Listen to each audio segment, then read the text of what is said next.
반갑습니다. 오늘 사사기 말씀 같이 보겠습니다. 사사기 11장 12절로 28절까지 교독하도록 하겠습니다. 12절 제가 봅니다. 13절 여러분 읽고 이렇게 하겠습니다. 입다가 암몬 자손의 왕에게 사자들을 보내 이르되 내가 나와 무슨 상관이 있기에 내 땅을 치러 내게 왔느냐 하니 암몬 자손의 왕이 이스라엘 사람들에게 말하되 이스라엘이 물에서 올라올 때에 바벨론에서 너와 곡과 요단까지 나가는 중력이 되리니 이제 그것을 평화롭게 돌려달라 하니라. 입다가 암몬 자손의 왕에게 다시 사자들을 보내 그에게 따라가시라. 이스라엘이 모압 땅과 암몬 자손의 땅을 점령하였으니 이스라엘이 애굽에서 올라올 때에 광야로 행하여 홍해에 이르고 가데스에 이르러서는 이스라엘이 사자들을 애굽 왕에게 보내어 이르기를 너는 나를 땅 가운데로 지나가라 하셨으나 에돔 왕이 이를 듣지 아니하였고 또 그와 같이 사람을 모압 왕에게도 보냈으나 그도 허락하지 아니하므로 이스라엘이 가데스에 머물렀더니 그 후에 광야를 지나 에돔 땅과 모압 땅을 돌아서 모압 땅에 해 뜨는 쪽으로 들어가 아르논 저쪽에 진쳤고 아르논은 모압의 경계이므로 모압 지역 안에는 들어가지 아니하였으며 이스라엘이 헤스본 왕 오므리 족속의 왕 시온에게 사자들이 보내어 그에게 이르되 청하건대 우리를 당신의 땅으로 주시나 우리의 곳에 이르게 하였으나 시혼이 이스라엘을 믿지 아니하여 그의 지역으로 지나지 못하게 할 뿐 아니라 그의 모든 백성을 모아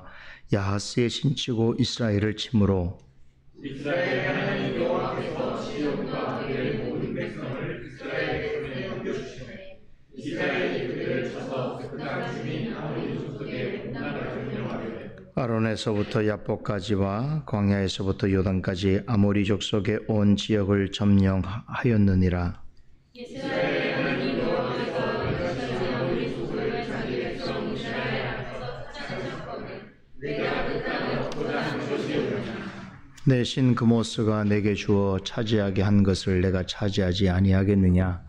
우리 하나님 여호와께서 우리 앞에서 어떤 사람이든지 쫓아내시면 그것을 우리가 차지하리라. 이제 내가 모압 왕 시호의 아들 갈렙보다 더 나은 것이 있느냐. 그가 이스라엘과 더불어 같은 일이 있었느냐. 싸운 일이 있었느냐. 이스라엘이 헤스본과 그 마을들과 아로엘과 그 마을들과 아로난 강가에 있는 모든 성읍에 거주한 지 300년이거늘 그 동안에 너희가 어찌하여 도로 찾지 아니하였느냐. 내가 너에게 죄를 짓지 아니하였거늘 내가 너를 쳐서 내게 악된 악을 하였도다. 워낙 그의 심판하시는 여호와께서 오늘 이스라엘 자손과 암몬 자손 사이에 단절하시려 하였으나 같이 읽겠습니다. 암몬 자손의 왕이 입다가 사람을 보내어 말한 것을 듣지 아니하였더라. 저 뒤에 문을 닫아 주시죠.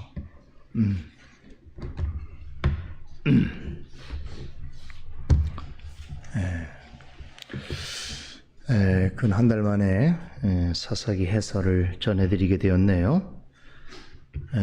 올해 하반기부터 주일 오후마다 여러 보편교회를 위한 봉사와 섬김이 있어서 여러분들에게 지속적으로 말씀을 전해드릴 수 있는 기회를 갖지 못하게 된 것이 늘 마음이 좀 걸리고 그렇습니다. 내년서부터는 아마 이전처럼 주일 오후에 또 여러분과 함께 할 수 있는 그런 시간들이 많이 확보될 수 있을 것이라고 기대하고 있습니다. 지난 시간이라 하면 이제 한 달 전이더라고요. 보니까 우리 한 달 전 수요 성도 모임 때 제가 입다에 대해서 처음 소개를 해드렸는데 이런 말씀을 드렸던 적이 있어요. 이스라엘 사사 중에서 어떤 면에서는 가장 특출한 사람입니다. 동시에 가장 비극적인 생애를 산 사람이라고 할 수 있습니다.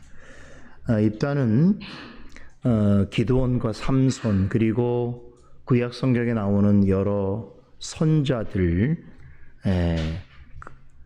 들과 함께 서게 될 정도로 매우 그 구약 시대에 있어서는 아주 위대한 믿음의 또 사사요, 또 다윗과 사무엘과 또 여러 선자들과 함께 서게 될 정도로 아주 중요한 역할을 했던 그런 구약의 인물로 기억되고 있습니다.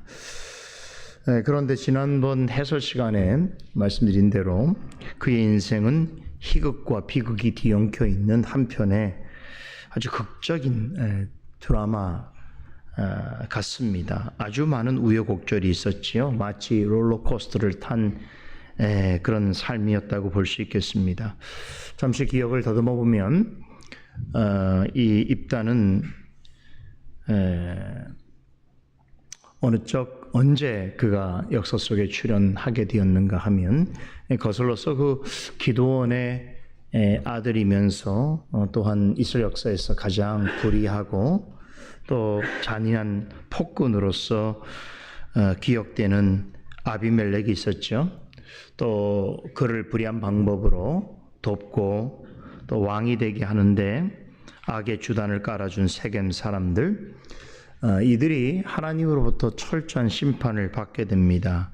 바로 그 심판이 있은 후에 소사사라고 할 수 있는 두 명의 사사 돌라와 야일에 의해서 이스라엘이 다스려지게 되는데, 자, 그들이 다스리는 그 시간 동안은 이스라엘은 사사기에 보면 전혀 설명이 없어요.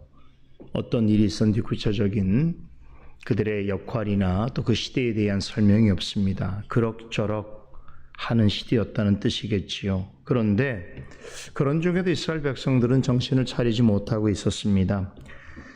이전보다 조금 편안해진 삶을 영위하게 되자 그들이 그 악의 악순환이죠.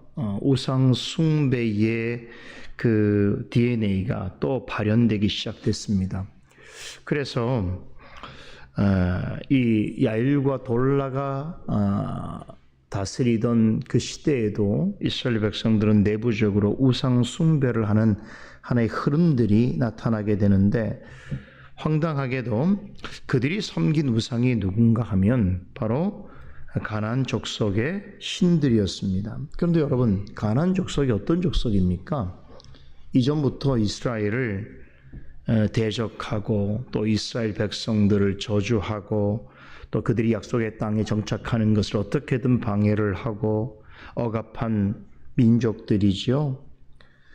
하나님께서는 이 입다가 나타나기 이전에도 여러 명의 사사들을 통해서 이스라엘 백성들을 가나안 사람들의 손에서 구해내셨습니다. 그런데 시간이 지나자 이스라엘 백성들은 이러한 역사적 사실들을 까맣게 잊어버립니다. 그리고 또다시 이 가나안에 거주하고 있는 이방 족속들의 우상 숭배의 문화를 도입하게 되죠. 그리고 그들의 신들을 숭배하게 되는데, 참 이런 모습을 보면 역사를 잊은 민족에게는 미래가 없다라고 하는 말이 생각이 나지요. 이것은 일반 역사, 일반 민족에게만 해당되는 일은 결코 아니라고 생각이 듭니다. 이스라엘 백성들은 이 가나안 족속들이 섬기는 우상 숭배로 인해서 이전 과거에도 엄청난 재난과 고통을 경험했음에도 불구하고 그런 비극을 초래했던 우상들을 결코 완전히 떨쳐내지 못합니다. 그리고 조금만 생활이 편안해지게 되면 또다시 하나님 대신 우상을 찾고 의지했습니다. 여러분 생각해 보세요. 지금 섬기고 있는 우상이 이전에 자신들이 그토록 억압을 받고 압제를 받았던 사람들의 신들이었단 말이에요.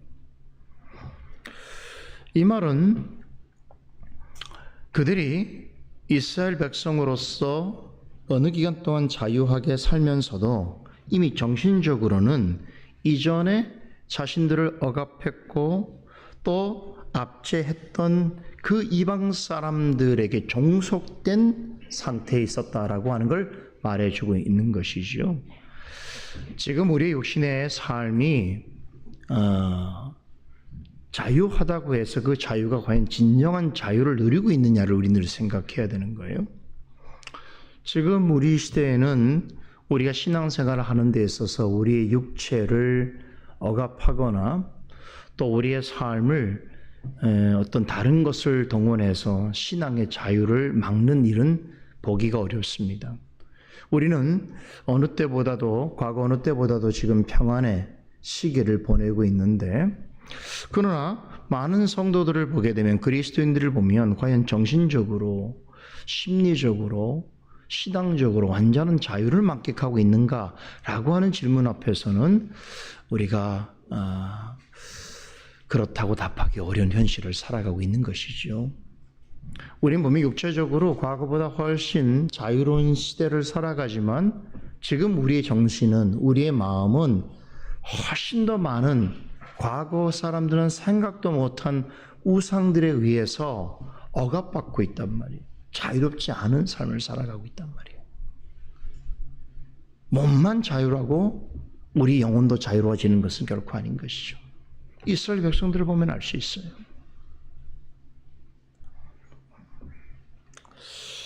많은 사람들이 이런 반문을 할 수도 있을 겁니다. 어떻게 그렇게 억압받은, 자신들을 억압했던 사람들이 믿는 신을 그토록 좋아할 수 있겠는가?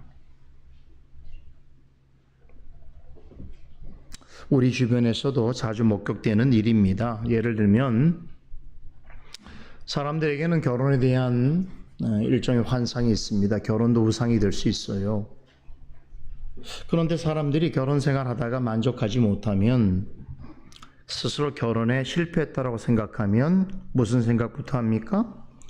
여전히 부부관계로 지내고 있음에도 불구하고 속으로는 어떤 생각을 하지요? 밤낮 다른 사람을 찾아야겠다. 나를 위해서 또 다른 남자가 필요하다, 또 다른 여자가 필요하다라고 하는 생각을 갖는다는 것이지요. 문제의 핵심은 왜 결혼 생활이 만족하지 못하는가? 왜 배우자에 대해서 왜 만족하지 못하는가라고 하는 그 근본적인 문제의 원인이 어디 있는지를 생각하지 아니하고, 자기가 원하는 것을 쫓다가 조그만 실망이 들면 대체물을 찾는다는 거예요. 또 다른 우상을 통해서 내 만족을 채우려고 하는 것이, 이것이 비단 결혼뿐이겠습니까? 우리의 실생활 속에서 일어나는 대부분의 일들이 그런 것이에요. 저거 없으면은 불행할 것 같아서 비싼 돈 주고 그걸 사서 소유하고 있지만, 또 시간이 지나면 그게 헤어지고 유행에 뒤처지게 되면 또 다른 새로운 어떤 것을 구입해서 자기의 소유로 삼아야 잠깐 행복하다고 생각하는 그런 일들이 우리 일상 속에 있다는 것이죠. 이렇게 자신 안에 있는 근본적인 문제의 원인에 대해서는 찾아보려고 하지 않고 또 해결하려고 하지 않으면서 그저 자기에게 맞는 혹은 자신을 위한 또 다른 우상을 찾아서 문제를 해결하고 하는 방식, 이러다 보니까 어떤 일이 벌어지냐면 자신을 가장 억압하고 압제했던 사람들로부터 몸은 자유했는데 정신은 여전히 그들이 종속이 되어서 그들이 원하는, 그들이 추구하는 무언가를 찾고 싶어하는 그런 삶을 살아가고 있다는 거예요. 얼마나 이율배반적인 거예요. 이스라엘 백성들이 그렇다는 거예요. 두 명의 사사 돌라와 야일의 시대가 끝나자 이전부터 이스라엘 백성들 내면 속에서 막 들끓어오던 우상 숭배를 향한 갈망이 봇물 터지듯이 터져버렸습니다. 그래서 제가 여러 번 강조합니다만 사사기를 보게 되면 지도자가 되게 중요해요. 유명한 지도자든 아니면 무명한 지도자든 간에 여러분 영적으로 표준이 될 만한 일들을 늘 강조하고 그 지지대를 유지할 수 있는 영향력을 가지고 있는 지도자는 너무너무 중요해요. 교회에서는 목사와 장로 같은 그런 직분자가 되겠고, 가정에서는 아버지 어머니가 되겠죠. 그런데 그들이 살아있을 때, 그들이 여전히 그런 말을 하고 그런 정신을 지킬 때는 눈치 보거든요, 자녀들은. 그래서 함부로 하지 않아요. 그런데 그 존재가 상실하면, 그 존재가 없어지게 되면 뭐 순식간에 상황이 역전돼 버리는 거예요. 그래서 그렇게 애를 쓰고 노력해서 여러분 그렇게 세운 성도 그냥 무너지는 건 하루아침이에요. 싹 무너져 버리는 거죠. 그런데 더 큰 문제는 뭔지 아십니까? 이 입다가 출현하기 이전에 이스라엘 상황은, 영적 상황은 이전보다 훨씬 심각해졌는데, 이스라엘 백성들이 우상 숭배에 대해서 이제 막 본물터지 터졌는데, 더 큰 문제는 이전에 상황보다 훨씬 심각했다는 거예요. 예전에는 뭐 바알과 아스타롯 이런 정도였는데, 지금은 이 팔레스타인 주변에 있는 가나안 땅에 있는 거의 모든 우상들을 다 수입해요. 그 사람들은 저마다 우상 숭배를 다 하고 있는 방식이었단 말이죠. 그래서 제가 지난번에 어떤 말씀 드렸습니까? 이때는 마치 온 이스라엘은 우상 박람회장 같았다는 거예요. 오늘 우리 현실이랑 비슷해요. 오늘날 현대인들은 거의 모든 것을 우상으로 여길 수 있는 심성을 가지고 있어요. 거의 모든 것이 우상이에요, 사실은. 뭐 어떤 종교적으로 신상 앞에 찾아가서 절을 하지 않는다고 해서 우상 숭배가 아니라 정말 모든 것에 몰입할 수 있고 모든 것에 중독될 수 있는 삶을 살아가고 있단 말이죠. 그 현대를 살고 있는 우리에게는 거의 모든 우리의 신앙의 이 영역을 벗어나면 거의 모든 것이 우상의 쥐레들이에요. 사실 제가 보기에는.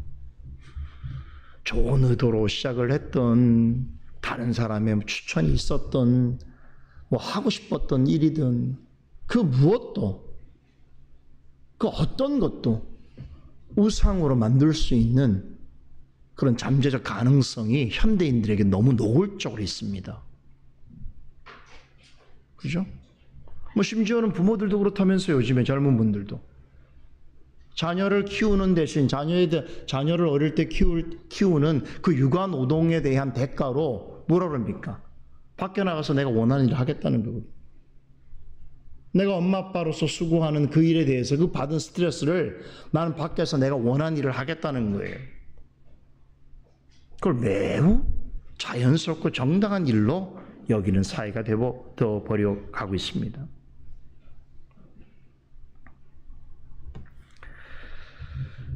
여러분, 이러한 우상 숭배의 현상이 이제 사회에 극도로 나타나게 되면 어떤 일이 벌어질까요? 하나님의 진노의 임계치를 도달하게 될 거고, 그걸 넘게 되면 자연스럽게 하나님의 진노가 쏟아내어지겠죠. 하나님께서는 진노하셨습니다. 그래서 그들이 지은 이 우상 숭배와 관련된 죄악에 대한 형벌로서 이스라엘을 주변의 블레셋과 암몬 족속의 손에 넘기셨습니다. 하나님의 계명을 어기고 우상 숭배의 죄를 끊지 못한 이스라엘 백성들은 여러분 얼마나 아이러니입니까? 우상을 숭배하는 족속으로부터 이제 압제를 받게 된 거예요. 참 재미있는 일이에요, 이게. 인간이 이렇게 어리석은 거죠. 아주 자유를 잃어버리게 한 사람들을 더 쫓는 게 되는 거죠. 결국 그들의 종로를 하게 되는 거예요. 결국 자업자득이었다는 것이죠. 결국 예를 들면 물질을 우상으로 생각하고 물질을 극단적으로 쫓으면요, 어떻게 되는지 아세요? 그 물질의 종이 되는 거예요, 그냥. 그 물질이 자신에게는 그냥 신이 되어버리는 거예요. 그 뭐 물질만 그러겠습니까? 그 외에 모든 것이 다 그럴 가능성이 있는 거죠. 사실은 그걸 누리려고 쫓고 있는데 나중에 보니까 내가 종이 되어버렸다 이 말입니다. 이게 자업자득이라는 거예요. 자, 그런데 이스라엘을 18년 동안 정말 압제한 그런 이방 민족이 있었죠. 바로 암몬 족속인데, 암몬 족속의 그 18년 동안의 무력 통치는 너무나 심각했습니다. 이스라엘 백성은 도저히 견딜 수 없게 되자 그제서야 하나님께 죄를 고백하고 도우심을 요청하게 되지요. 때마침 암몬은 이스라엘의 남은 지역까지 다 삼킬 요량으로 대군을 이끌고 길앗 주변에 주둔했습니다.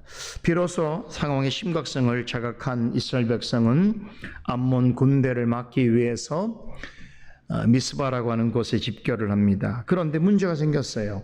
뭡니까? 회개하고 이제 우리가 정신을 차려서 이 암몬 족속으로부터 이 나라 전체를 다 빼앗기면 안 되겠다. 더군다나 이스라엘의 가장 중요한 곡창지대인 요단 동편 이 지역을 잃어버리면 안 되겠다라고 생각해서 이스라엘 백성들이 군대를 만들어서 이제 진을 치고 있는 상황인데, 문제는 또 생겼어요. 뭡니까? 사사가 없잖아요. 이 군대를 이끌고 이스라엘을 구원해 줄 지도자가 없는 거예요.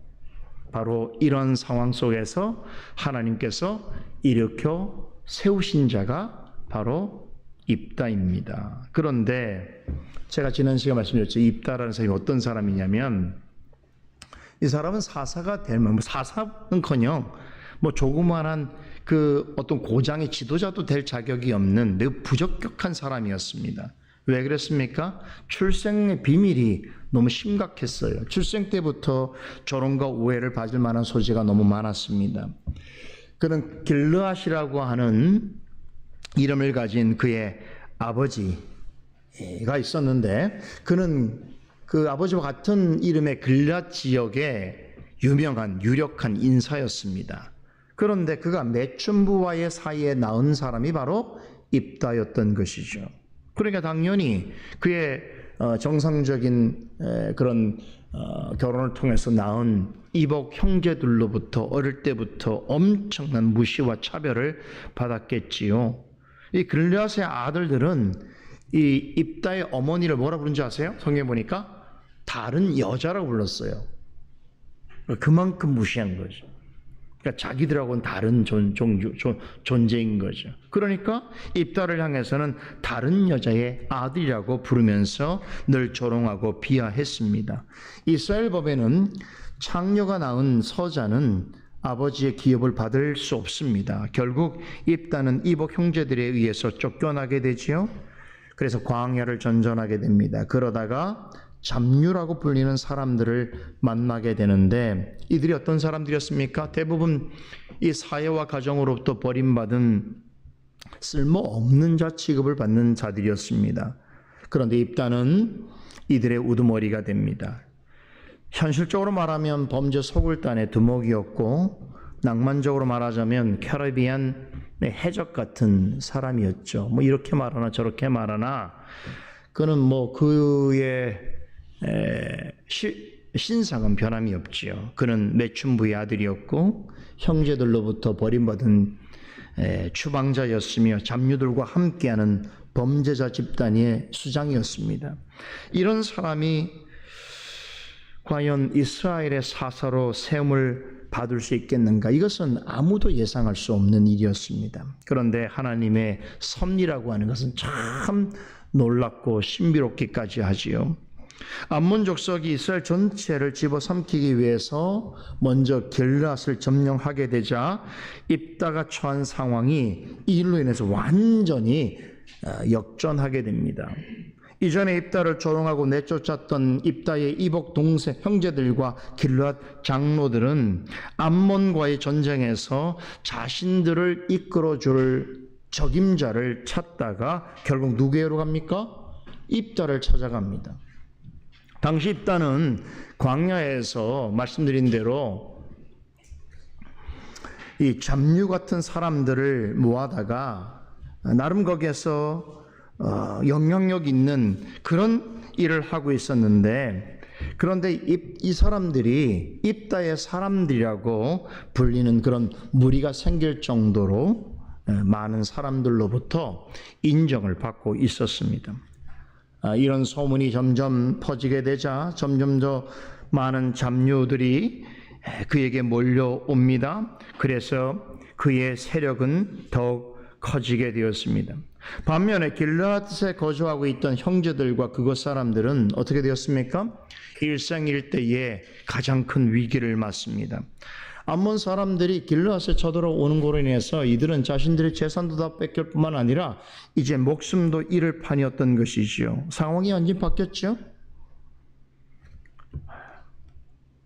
그러자 그의 이벽 형제들과 길르앗 장로들은 자신들을 돕고 구원해 줄 사람이 있다고 한다면 누구에게라도 손을 내밀어야 하는 그런 상황이 되었습니다.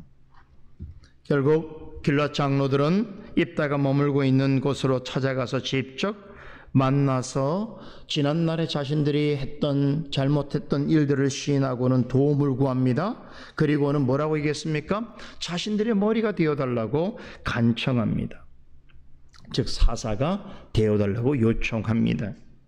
그런데 이런 요구가 있다고 해서 호락호락 넘어갈 입다가 아니었습니다. 입다는 굉장히 똑똑하고 치밀한 사람입니다. 뿐만 아니라 세상에 여러 가지 일을 겪으면서 그야말로 인생사에 대해서 도 같은 사람이에요. 많은 잡류들을 만나서 지내면서 사람에 대해서도 아주 엄청난 통찰력을 가진 그런 사람이었습니다. 참 그런 면에서 보면 그가 많은 사람들로부터 어려서부터 무시를 당하고 조롱을 당하고 내쫓김을 당해서 광야에서 잡류 같은 사람들하고 어울리는 것이 결과적으로 본다면 그 모두 나쁜 일만은 아니었던 것이죠. 그에게 있어서는 다른 사람들은 볼 수 없고 알 수 없는 아주 탁월함이 갖추어지게 된 것도 그런 여정의 결과였다고 볼 수 있겠습니다. 오늘날에도 그런 지도자들 있잖아요. 어린 시절에 말로 표현하기 어려울 정도로 어려운 그런 세월을 지내고 불행한 일들을 겪었다가 그런 것들이 어떤 인생의 중요한 삶의 동력이 되어서 이제 어느덧 많은 사람들에게 대단히 주목받는 그런 지도자가 되는 사람도 있지 않습니까? 입다야말로 그런 인물이지요. 입다는 이 길르앗 장로들이 자신을 이제 사사로 세우기를 원하는 그 이야기를 듣고 그들의 말의 진위와 진정성을 거듭거듭 확인합니다. 그리고 하나님 앞에서 맹세할 것을 요구하고는 재차 그들에게 다짐을 받습니다. 그제서야 입다는 사사직을 받아들입니다. 그리고 자신들의 휘하 있는 잡류들을 데리고 그들과 함께 이스라엘 군대가 진을 치고 있는 미스바로 향하게 되지요. 여러분 어떻습니까? 요만큼만 우리가 보더라도 그의 인생이 얼마나 롤러코스터 같은가 알 수 있습니다. 12절 오늘 이하에 우리가 읽은 본문 말씀은 이를 이후에 벌어지게 되는 그의 인생에 있어서 최대의 희극과 비극이 교차하는 사건을 다루고 있습니다. 롤러코스터로 비유하자면 가장 높은 지점까지 올라갔다가 아래로 급하게 뚝 떨어지는 지금 그와 같은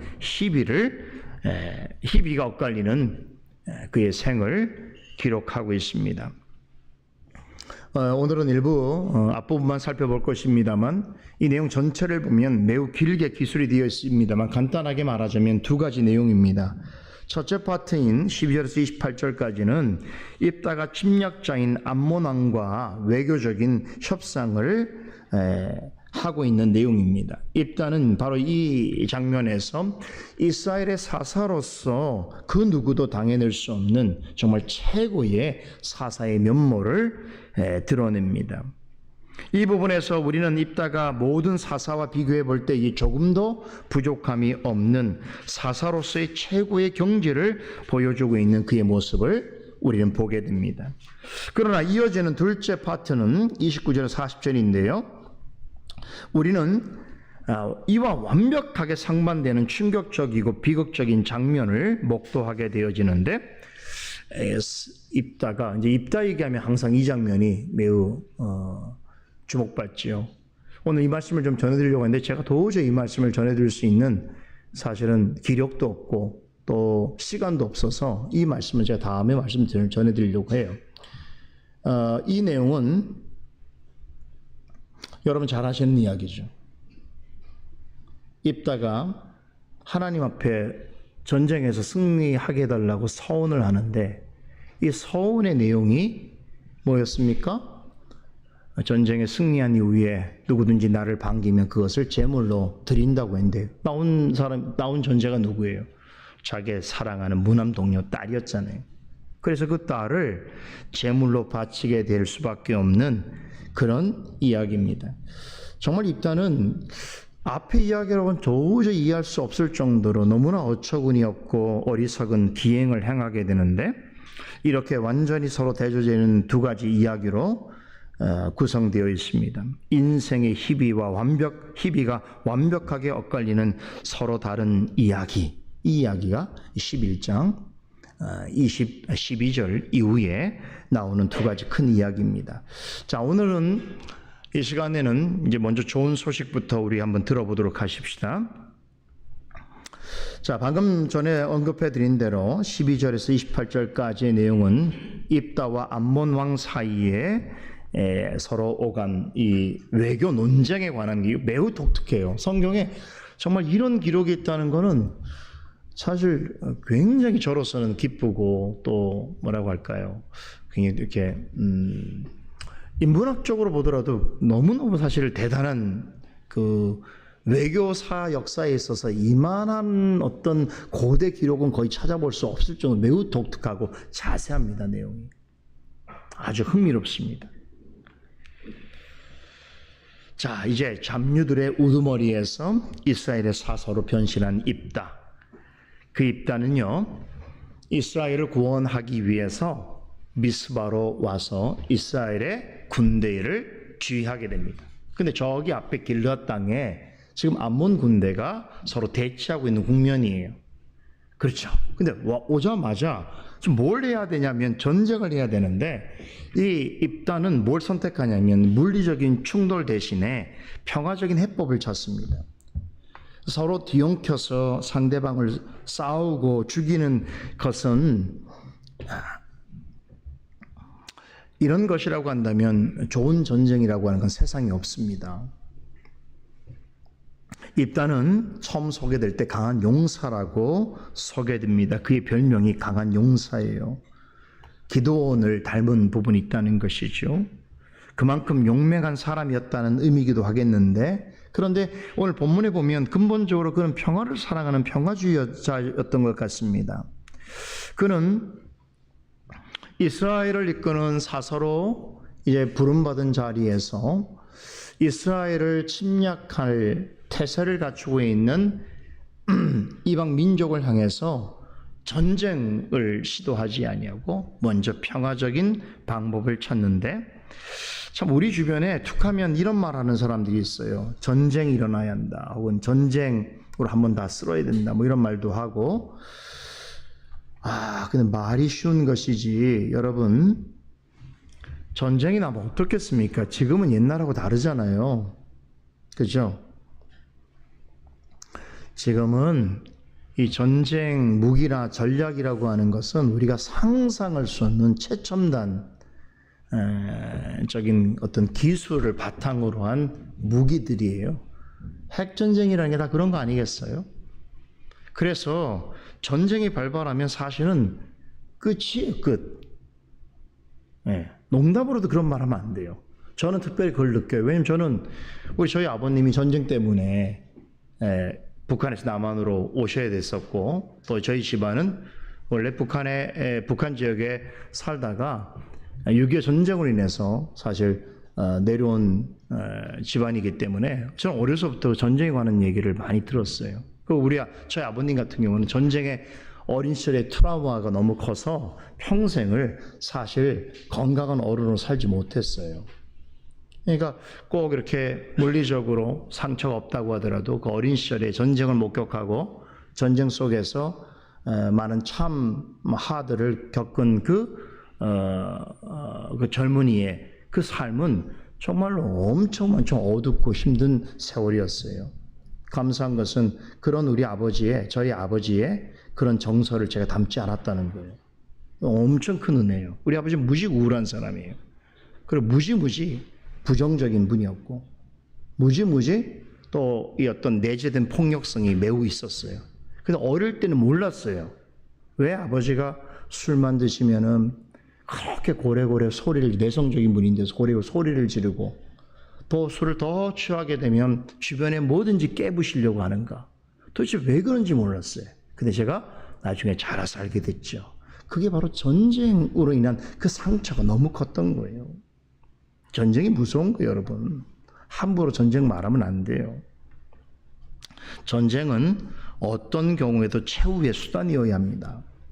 전쟁은 국가 간의 갈등과 사태를 종식시킬 수 있는 모든 방법이 강구되었음에도 아무런 소용이 없음이 전국적으로 드러난 후에야 생각할 수 있는 마지막 카드라고 할 수 있는 것이, 이런 일을 하라고 대통령을 뽑는 것이고 정치 지도자들이 있는 것이죠. 툭하면 전쟁을 입에 올리면서 자기는 살궁리를 하는 사람이라면 그는 최악의 지도자입니다. 어떤 갈등과 분쟁이라도 피를 흘리지 않고 평화적으로 해결하는 것이 가장 우선되어야 하는 것인데, 저는 그것이 가장 지혜로운 방법이라고 확신합니다. 이것은 어떤 사회를 막론하고 공적으로 권세자들을 구별하여서 세우시는 하나님의 뜻이기도 합니다. 입다는 이것을 잘 알고 있었어요. 그래서 무엇보다도 암몬 왕이 군대를 이끌고 쳐들어와서 이스라엘의 땅 일부를 원하는 것을 어떤 방법으로, 그것은 매우 부당하고 매우 불의하다는 확신을 하고 있었습니다. 그래서 입다는 먼저 전쟁을 치르기 전에 길르앗에 진을 치고 있는 암몬 왕에게 사신을 보냅니다. 그리고 이제 평화적인 논쟁을 이제 시작합니다. 먼저 묻지요. 당신이 원하는 게 무엇이고 무슨 이유 때문에 쳐들어왔는가를 묻습니다. 그러자 암몬 왕이 이렇게 말하죠. 야복 강가에서 요단 동편의 땅을 다 이것이 과거에 우리의 땅이었으니, 우리 조상들의 땅이었으니 이것을 좋은 말할 때 평화롭게 내놔라.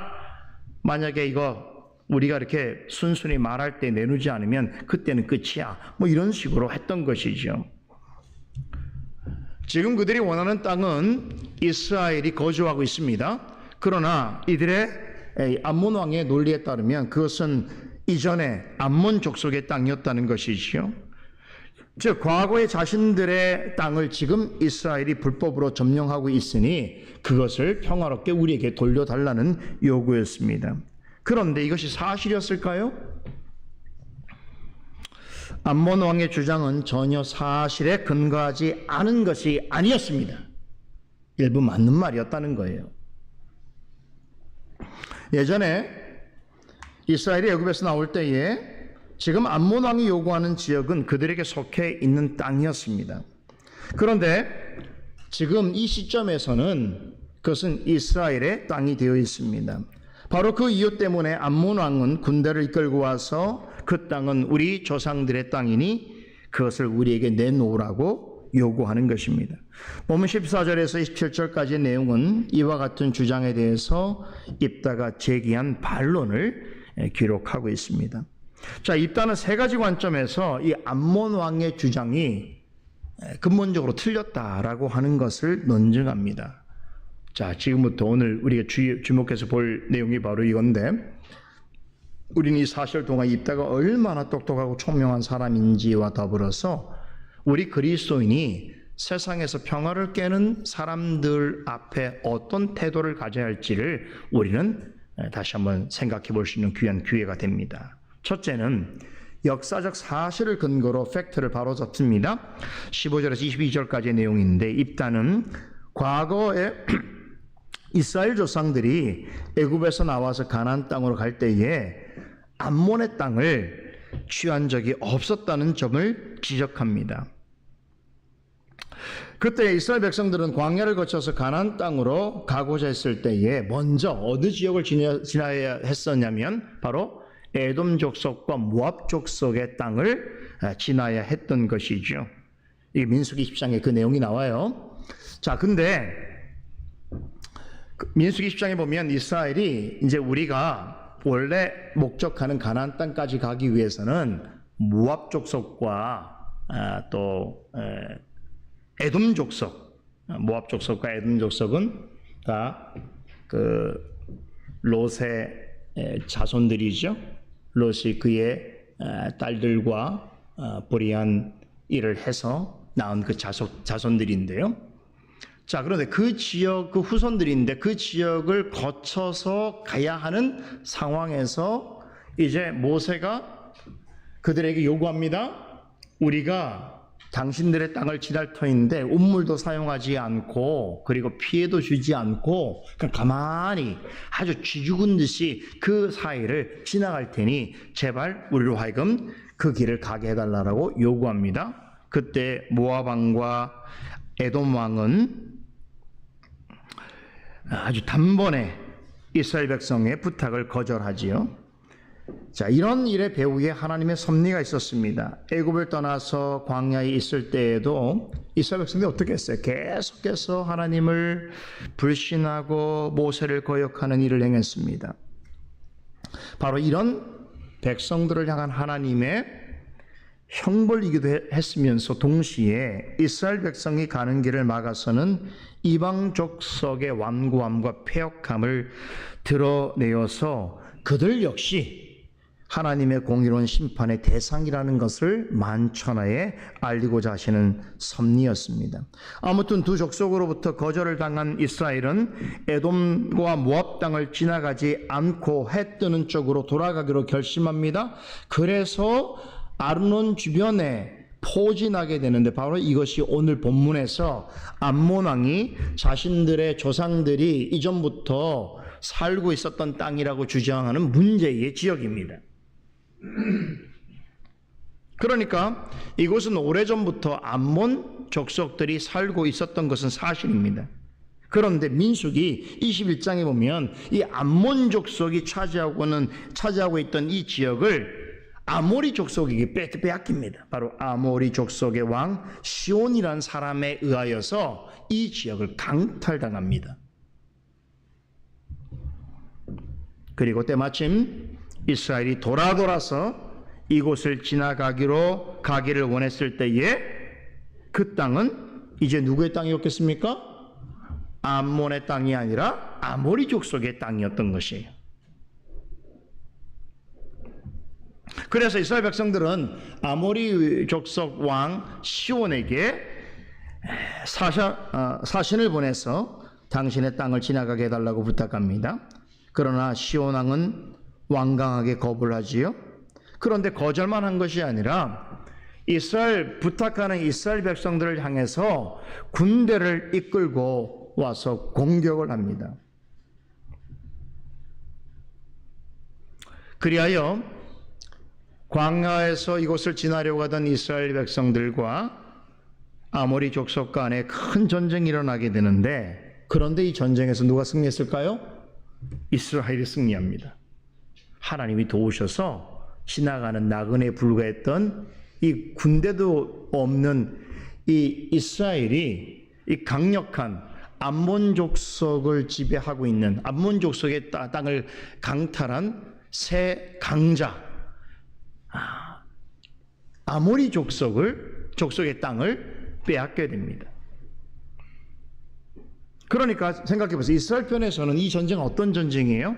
땅을 강탈하기 위한 전쟁이 아니었고, 어떤 면에서는 정당방위 차원에서 어쩔 수 없이 할 수밖에 없는 전쟁이었던 것이죠.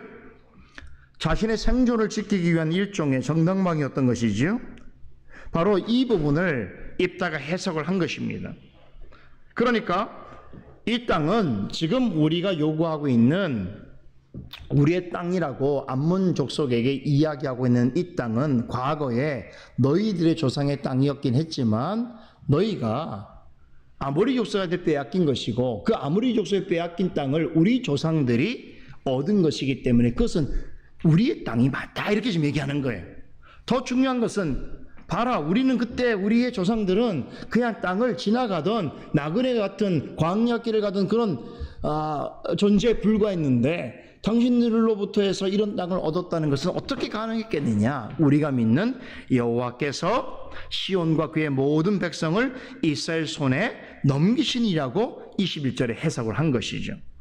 그런데 이 해석은 이전에 그 당시에 하나님께서 모세에게 하신 말씀과 동일합니다. 신명기 2장 24절은 이렇게 전합니다. 너희는 일어나 행진하여 아르논 골짜기를 건너라. 내가 헤스본 왕 아모리 사람 시온과 그의 땅을 내 손에 넘겼은즉 이제 더불어 싸워서 그 땅을 차지하라 라고 하나님께서 모세에게 명령하셨거든요. 이 명령이 그대로 성취된 거예요. 이 말씀에 따라 아모리 족속이 차지하고 있던 땅은 이스라엘의 땅이 되었던 것입니다. 입다는 이 역사적 사실을 회상하면서 이스라엘 백성이 차지하게 된 과거의 암몬 족속의 땅이 아니라 아모리 족속의 땅이었음을 강조하고 있습니다. 그러니까 그것은 암몬 족속이 아닌 아모리 족속과의 정당한 싸움을 통해서 정정당당하게 쟁취한 땅이라고 하는 사실이죠. 아울러 본문 21절을 보게 되면 입다는 이러한 점령은 하나님에 의해서 허락된 일이고 의도된 사건이라고 하는 점을 강조합니다. 그러니까 역사적으로 뿐만 아니라 신학적으로도 전혀 문제가 될 일이 아니다라는 것이죠. 그러니 암몬 자손이 이스라엘 향해서 이 땅을 자신들의 땅이라고 우기면서 이스라엘을 공격하려고 하는 것은 부당한 일이다라고 역사적 사실을 근거로 해서 지금 논쟁을 한 것이에요. 둘째로 더 확실한 신학적인 논거로 암몬 왕의 주장이 잘못되었음을 지적합니다. 22절과 24절 내용인데 본문 23절에서 입다는 이 땅은 이스라엘의 하나님께서 이스라엘에게 허락하셨다라고 하는 점을 강조합니다. 입다는 하나님께서 이스라엘을 위해 행하신 일을 이렇게 표현합니다. 23절을 보시면 이스라엘의 하나님 여호와께서 이같이 아모리 족속을 자기 백성 이스라엘 앞에서 쫓아내셨다라고 표현하고 있습니다. 그러니까 하나님께서 그 땅에서 몰아내신 대상이 누구라는 겁니까? 암몬 족속이 아니라 아모리 족속이었다는 거예요. 이 일이 있기 한참 전에 어떤 일이 벌었다는 거예요? 암몬 족속이 아모리 족속에게 그 땅을 빼앗겼다는 것이에요. 그러므로 그 일은 지금의 이스라엘하고는 아무런 상관이 없는 일이라는 거예요. 그런데 이제 와서 과거에 이스라엘이 아모리 족속에게 취한 그 땅을 자신들의 땅이라고 우기는 것이 과연 옳은 일인가라고 묻습니다. 이렇게 말할 수 있는 근거가 어디냐면 신학적인 근거가 있는 거예요. 성경의 가르침대로 엄밀하게 말하자면 여러분 세상에 있는 모든 땅은 다 누구 겁니까? 여호와 하나님의 것이죠. 성경 보면 시편을 보면 하늘도 그의 보좌고 땅은 그의 거처라고 그랬어요. 모든 하늘도 하나님 것인데 땅에 오죽하겠습니까? 하나님은 모든 하늘과 땅의 주인이시지요. 시편 115편 16절을 보게 되면 하나님께서는 자신의 땅을 어떤 사람에게 혹은 어떤 민족에게 주기도 하시고 취하기도 하시는 분이십니다. 누구에게 주었다고 해서 그 소유권이 영원히 어떤 사람에게 있는 것이 아니라 하나님께 있는 것이. 그러므로 세상의 모든 사람들은 어떤 점에서는 이 세상에 잠시 있다가 사라지는 거류민이에요. 나그네 같은 인생인 것이죠. 누구도 이 세상에서 그 어떤 땅을 영원토록 자기의 소유로 삼을 수가 없다는 거, 이게 성경의 가르침이에요. 어떤 땅을 취하든 빼앗든 모든 땅의 주인이신 하나님의 주권과 섭리 안에서 이루어지는 것입니다. 지금 입다가 말하고자 하는 것이 바로 이것입니다. 지금 문제의 소지가 되고 있는 땅은 하나님께서 과거에 암몬 족속에게 주셨다가 취한 것이고, 그리고 그것을 다시 아모리 족속에게 주셨다가 이스라엘로 하여금 취하신 것이라는 거예요. 그러므로 지금 이것은 이스라엘의 것이라는 거예요. 그러니까 이 땅의 주인이 빌렸던 것을 다시 취해서 누구로부터 취해서 다시 누구에게 줬다면 지금 그 땅을 가지고 있는 사람의 땅이라고 봐야 한다는 것이죠. 여기서 입다는 이 4절에 보면 아주 흥미로운 논리를 펴는데 바로 암몬 족속의 주신인 그모스를 언급합니다. 그모스는 암몬 족속의 절대자죠. 절대신이죠.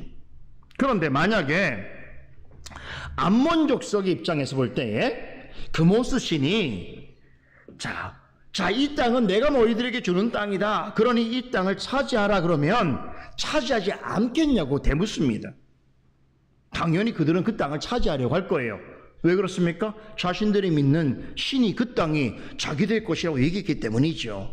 맞습니까? 들립니까? 맞죠? 만약에 그것이 사실이라면 이스라엘 백성이 여호와 하나님께서 이스라엘 백성들에게 주어서 차지하게 한 땅이라고 한다면 당연히 그 땅은 이스라엘 땅이라고 봐야 한다는 것이. 그런데 지금 그 땅을 암몬 족속이 내놓으라고 하는 것은 이것은 가당치 않은 일이라는 거죠.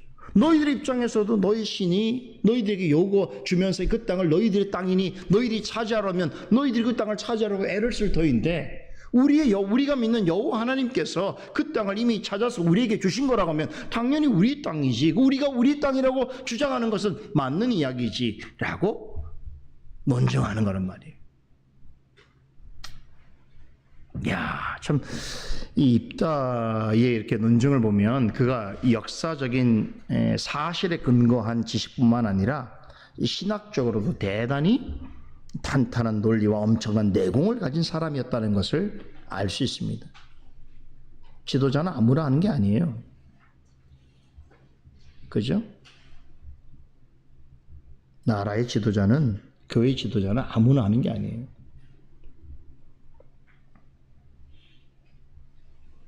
셋째로 한 걸음 더 나아가서 이번에는 법적인 선례를 근거로 해서 문제의 땅이 이스라엘의 소유가 맞다는 사실을 확실하게 증명합니다.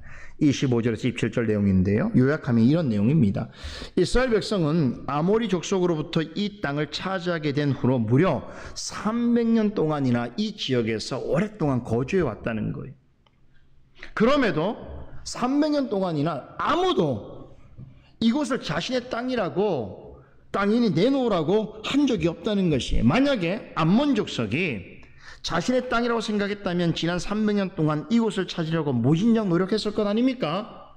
근데 지금 말하고 있는 암몬 족속의 조상들은 지난 300년 동안 이곳을 한 번도 자신의 땅이라고 주장한 적이 없었다는 거예요. 야, 이건 뭘 의미하는 겁니까? 암몬 족속의 조상들도 이곳이 자신들의 땅이 아니라, 그죠? 이스라엘 땅이라고 하는 것을 오랫동안 300년 동안이나 인정하고 있었다는 거예요. 근데 지금 새삼스럽게 300년이 지나고 나서 암몬 족속이 그 이전 300년 이전에 살았던 조금 그 시간의 그 이유를 근거로 해서 이 땅을 자기들의 땅이라고 내놓으라고 하면서 전쟁을 일으키려고 하는 게 이게 과연 합당한 것이냐라고 반문하고 있단 말이에요.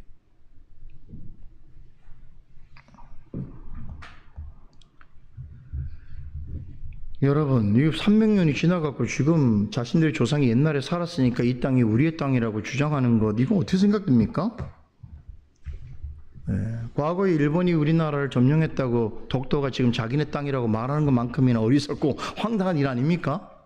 불법적인 점거였는데 지금까지도 자기네 땅이라고 그런단 말이에요. 말도 안 되는 얘기잖아요.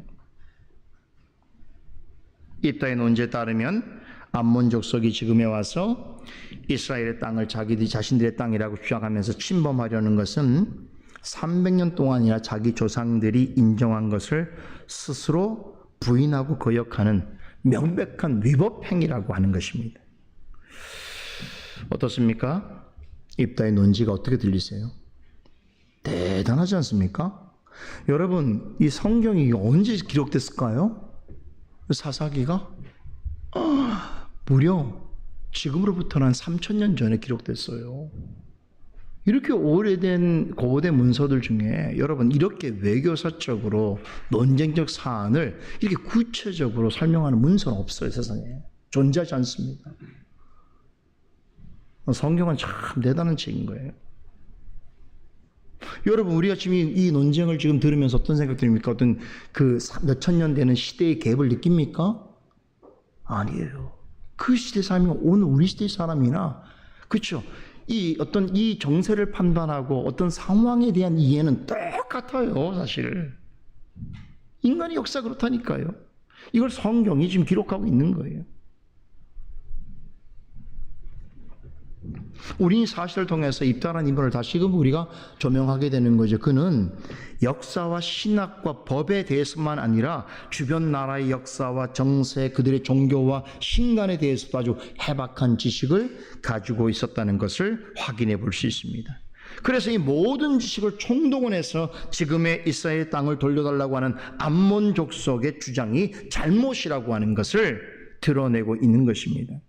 그런 잘못된 가정과 인식을 근거로 이스라엘을 침범하려는 것은 결코 정당하지 못하다라고 하는 매우 설득력 있는 논증을 하고 있는 거예요. 제가 볼 땐 고대 외교사 역사에 있어서 오늘날까지 포함해서 이렇게 선명하고 설득력 있는 그런 외교사적인 논쟁이 과연 있을까 싶을 정도입니다. 입단은요, 평화로운 협상을 위한 모든 카드를 이제 완벽하게 다 써버렸어요. 대단하죠? 그러나 내가 최선을 다해서 아무리 이 상황을 잘 조리 있게 파악해서 잘 설득력 있게 설명한다고 해서 상대방이 항상 내가 생각하는 대로 되는 건 아니지요.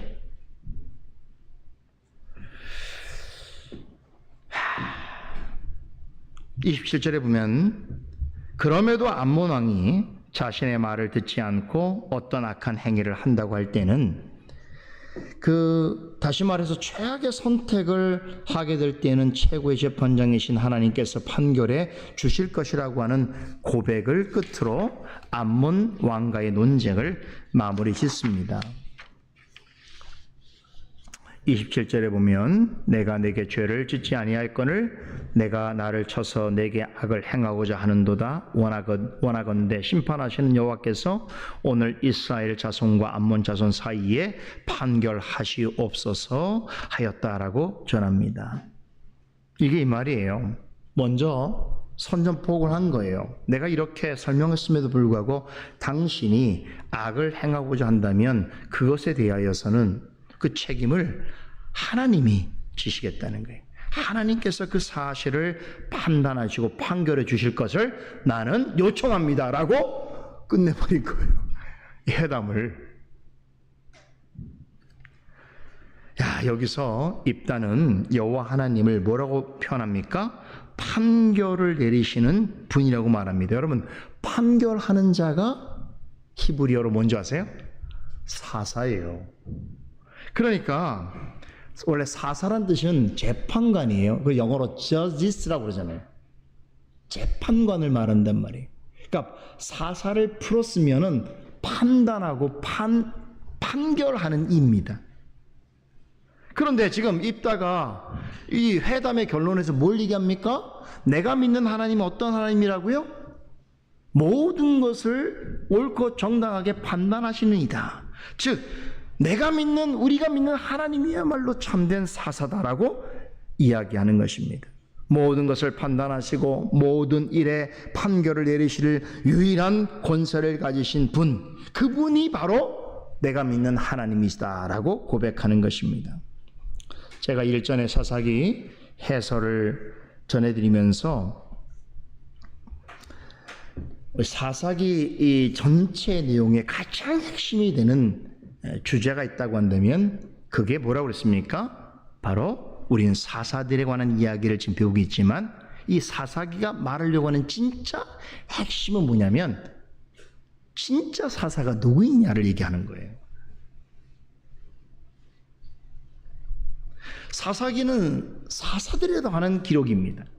그런데 사사기 전체 내용을 통해서 전하려고 하는 진짜 사사는 누구인가? 다시 말해서 우리를 죄에서, 우리를 악에서, 우리를 사망에서 완벽하게 구원해내실 합당하고 참된 유일한 사사는 과연 누구인가를 말하려고 하는 게 사사기의 핵심이에요. 바로 그분 우리 하나님이시라는 거죠. 그런데 그 사실을 지금 입다가 이 회담의 결론으로 제시하고 있다는 거예요. 그러니까 사사기에 나오는 모든 사사와 그도 관련된 모든 이야기는 겉으로 보면 다 사람들에 관한 이야기처럼 우리에게 들려지지만 진짜 말하려고 하는 건 뭐냐? 참되고 유일한 사사는 우리 하나님이시라는 것을 말하려고 하는 거예요. 그 사실에 대하여 가르치고 설명하는 도구와 비유에 불과한 것이에요. 이게 사사기 전체 내용입니다. 인간 사사들도 훌륭한 일들을 했습니다. 하지만 그들은 참되고 유일한 사사가 될 수 없었습니다. 왜 그렇습니까? 우리는 그 사실을 지금까지 살펴본 사사기 말씀을 통해서 수차례 확인해 보았습니다. 우리가 지금까지 살펴본 사사들 중에 완전한 이는 아무도 없었어요. 어떤 일은 대단히 탁월했지만 어떤 것은 큰 실수를 범합니다. 그러니까 사사라고 해서 이스라엘 백성들을 구원하는 자리까지 와서 그 역할을 감당해야 됨에도 불구하고 그들은 완전한 사사들이 아니었던 것이죠. 완벽한 판단을 가지고 완전한 판결을 내릴 수 있는 사사는 오직 여호와 하나님 뿐이지요. 이 사실을 입다는 하나님은 판단을 내리시는 분이라고 하는 표현을 통해서 다시 한번 우리에게 확인시켜 주고 있습니다. 모든 사람은 스스로 판단할 수 있다고 믿습니다. 자신이 무엇을 판단하는 것이 옳다라고 확신합니다. 심지어는 사람이 어떤 선과 악에 대하여서도 판단할 수 있다라고 생각합니다. 여러분, 여기 얼마나 커다란 모순과 불법이 있는 줄 아세요? 여러분, 이것이 맞는 말 같지만 사람이 무엇을 판단할 수 있고 선과 악을 판단할 수 있는 지식과 의지가 있다라고 하는 바로 이 생각 때문에 첫 번째 인류가 사탄의 유혹에 넘어졌고 죄를 범하게 된 것이, 다시 말하면 하나님은 무엇을 판단하는 자로서 인간을 만드셨지만 그 판단의 절대적인 객관적 기준은 하나님께 있음을 인정할 때에 사람이 갖고 있는 판단의 의지라고 하는 것이 옳게 드러나고 증명되는 것이에요. 그런데 아담과 하와가 범죄했을 때 어떤 생각을 가졌습니까? 하나님의 절대적인 공의로우신 판단자로서 앞에 서 있는 존재가 아니라 내 스스로 자율적으로 무엇을 판단할 수 있고 심지어 선과 악을 내가 판결할 수 있다라고 하는 그 생각을 가졌잖아요. 그 생각으로 인류는 스스로 멸망하게 된 것이에요. 인류는 자율이라는 것을 얻었지만 인간은 결국 멸망에 이르게 된 것이란 말이에요.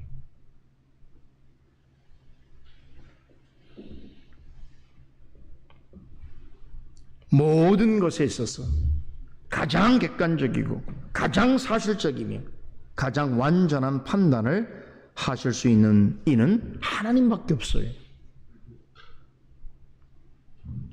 믿으십니까? 그런데 조금 지식이 있고 명예가 있고 직분이 있고 높은 자리에 있으면 자신의 판단이 다 옳다고 생각하는 사람들이 있어요. 한 번 판단하는 걸 한 번도 스스로 반성하지 않는 사람들이 있어요. 그렇죠. 개인적으로뿐만 아니라 우리 사회도 그런 사람들이 너무 많아요. 그죠? 자신을 판단자로 생각한단 말이에요. 그 유일한 판단자. 과연 그럴까요?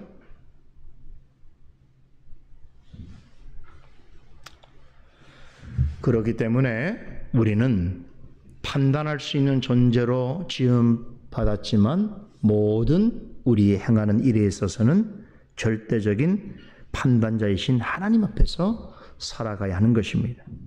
만사의 궁극적인 판단자여 만유의 재판장이신 하나님 앞에 겸손해야 한다는 것이죠. 특별히 선과 악을 판단할 때에 어떤 사람의 일을 판단할 때에 하나님 앞에서 나의 판단이 옳은 것인가, 하나님의 말씀에 일치한 것인가를 돌아볼 수 있어야 하는 것이죠. 참 입다를 생각하면 놀라운 점이 있습니다. 어떻게 창녀의 자식으로 태어나서 형제들과 주변 사람들로부터 그토록 많은 멸시와 천대를 받고 또 쫓겨나는 신세가 되었고 받은 잡류들과 어울려서 살아가던 사람이 어떻게 세상과 사람과 역사와 신학에 대해서 이리도 해박한 지식을 가질 수 있었는가? 뭐 학교를 갔나요? 뭐 대학을 갔나요? 뭐 사람에 대해서, 역사에 대해서 전공을 했나요? 그러지도 않았잖아요. 그렇잖아요. 근데 어떻게 이렇게 불행한 삶의 배경을 가지고 있는 사람이 뭐 특별히 어디 가서 잘 배운 것도 아닐 텐데도 불구하고 이토록 대단한 여러 가지 분야에서 실력을 가진, 내공을 가진 그런 사람이 될 수 있었는가? 더욱 놀라운 것은 하나님에 대해서뿐만 아니라 하나님이 그의 백성을 이끄시는 구속의 역사에 대해서 이토록 정교하고 확신 있는 지식을 가지고 이토록 담대하게 살아갈 수 있었겠는가? 이 질문 앞에서는 다른 것으로는 답을 낼 수 없어요. 저는 이걸 많이 생각했어요. 어떻게 입다라는 사람이 이런 존재가 될 수 있었겠는가? 답을 찾을 수 없습니다. 그에게 뭐 좋은 선생이 있었던 것도 아니고 좋은 학교를 다녔던 것도 아니고 좋은 책이 있었던 것도 아닐 터인데 이것은 오직 하나님의 은혜 외에는 달리 설명할 방법이 없어요. 근데 종종 그런 사람들 우리 주변에서 봅니다. 뭐 학력도 짧고 뭐 세상에 좋은 학교를 나온 적도 없고 많은 책을 읽은 것도 아니고 좋은 선생을 둔 것도 아닌데 하나님과 관련된 지혜에 있어서는 엄청나게 그 내용이 깊고 존경스러울 만큼의 그런 실력을 갖춘 사람들이 있거든요. 그거 뭐 어떻게 설명해야 되죠, 그런 거를? 역사를 뭐 정식으로 배운 것도 아니고 뭐 정치사를 아는 것도 아니고 세상의 지식에 대해서 아는 것도 아닌데 이게 통찰력이 대단한 분들이 있어요. 하나님의 은혜입니다. 입다는 태어날 때부터 여러분이 아시는 것처럼 큰 약점을 지니고 있었습니다. 사서로 부르심을 받기 전까지는 누구에게도 주목받을 수 없는 인생이었습니다. 오직 차별과 편견과 모함과 질시와 천대와 같은 그 불행한 일들이 그의 삶에 가득했습니다. 그러나 그럼에도 그의 내면 깊은 곳까지 스며 있는 한 가지 흔들리지 아니하는 생각이 있었다는 거예요. 우리 이제 이 이야기를 하고 제가 마치겠습니다. 그게 뭐였을까요? 이렇게 외적으로 볼 때 참 불행한 인생 같아 보이는 이 사람의 생 속에 그 내면 깊은 곳에 사람들은 볼 수 없는 뭔가가 있었다는 거예요. 그게 뭐냐? 하나님을 향한 의식이었어요. 그래서 모든 사람이 자신을 버릴지라도 모든 일이 자기가 원한 대로 되지 않을지라도 그러나 하나님은 결코 자신을 버리지 않을 것이며 모든 사람이 나를 쫓고 죽이려 할지라도 하나님은 언제나 나와 함께 하신다라고 하는 그 하나님에 관한 의식이 그 마음속에 불타고 있었다는 거예요. 이게 우리가 입다를 통해서 보게 되는 거예요. 죽은 자 같은데, 완전히 죽은 자 같은데 그 마음 한 곳에, 깊은 곳에 불타오르고 있는 그 뭔가 의식이 있어요. 그 의식이 뭐냐면 하나님 앞에서 하나님을 향한 열망을 가지고 살아가는 존재였다는 것이. 그래서 보세요. 우리 입다의 생을 이렇게 살펴보면은 입다가 어떤 경우에서도 바로 이 의식은 사라지지 않고 포기되지 않아요. 죽었다 생각하면 이 의식이 언젠간 불타오릅니다. 약하여 쓰러질 때에, 누군가로부터 모함을 당하고 버림을 받을 때에, 큰 고난과 시련을 만났을 때 놀랍게도 하나님 앞에서의 의식은 더 선명하고 또렷해집니다. 이것은 무엇을 말하는 것이겠습니까? 사람들이 볼 때 이 불행하고 가여운 인생 가운데 하나님께서 그를 택하시고 붙잡아 주셨다라고 하는 결정적 증거이겠지요.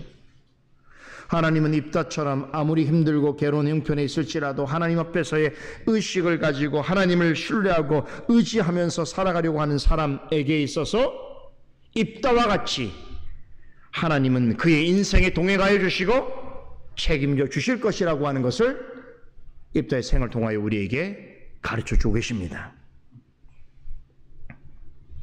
어떤 일로 부모로부터 형제들로부터 버림을 받고 주변 사람들로부터 배척을 당한다 할지라도 결단코 버리지 아니하시며 포기하지 아니하시며 끝까지 그 생을 책임지시겠다라고 하는 하나님의 은혜가 입다를 통해서 증명되었습니다. 그리고 우리 역시도 하나님 앞에서 뭐 입다와 똑같지는 않더라도 약하고 천하고 부족하고 아무런 하나님 앞에서 자격을 말할 수 없는 그런 연약한 인생일지라도 하나님께서 어떻게 하시겠어요? 입다처럼 하나님을 향한 열망은, 그 열망의 불꽃은 결코 꺼지지 않게 하신다라는 것이죠. 이렇게 해서 우리가 입다의 삶에 있어서 롤러코스터에 이렇게 상승하여 최고의 지점까지 오르는 이야기를 다 살펴보았습니다. 그러면 이제 어떤 이야기를 해야 될까요? 롤러코스터의 꼭대기에서 아래로 확 떨어지는, 너무 떨어져요. 확 떨어지는 이야기를 해야 됩니다. 근데 이 이야기를 제가 성경을 이렇게 준비하다가 지쳤어요, 사실은. 너무 몰입했나 봐요.